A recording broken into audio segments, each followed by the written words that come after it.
Puluhan mahasiswa yang tergabung dalam Eksekutif Wilayah Aceh Liga Mahasiswa Nasional untuk Demokrasi melakukan aksi unjuk rasa di depan kantor Dinas Sosial Kota Lok Sumawe. Aksi yang berlangsung sejak pukul 10.30 hingga siang hari tersebut dikawal ketat oleh seratusan personel dari Polres Lok Sumawe serta disambut langsung oleh Kepala Dinas Sosial Ridwan Jalil.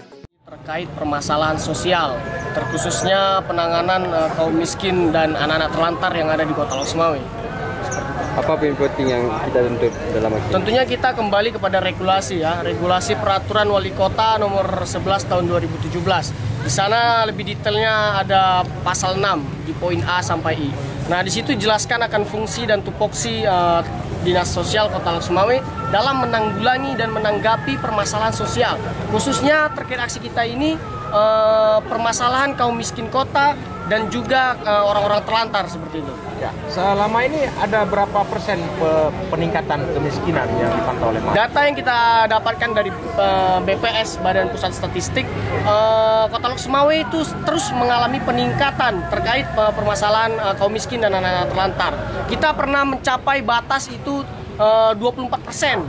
Seperti itu. Nah, pernah turun di tahun 2014. Nah, maknanya ini merupakan tanggung jawab yang besar karena semakin tahun semakin besar kenaikan persentase kaum miskin dan anak-anak terlantar.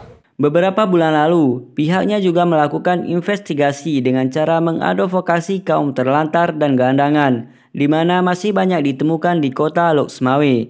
Bahkan, anak-anak berusia 8 hingga 14 tahun yang seharusnya menempuh pendidikan di siang hari dan tidur lelap malam hari malah berkeliaran dan mengemis.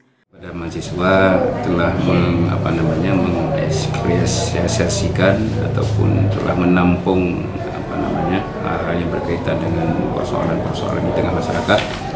Ada 5 item yang mereka tuntut ke kita. Ini mudah-mudahan dapat terrealisasi dengan baik. Saya sudah berjanji dengan mahasiswa tadi, saya akan melaksanakan semaksimal mungkin persoalan-persoalan dari yang 5 item tadi.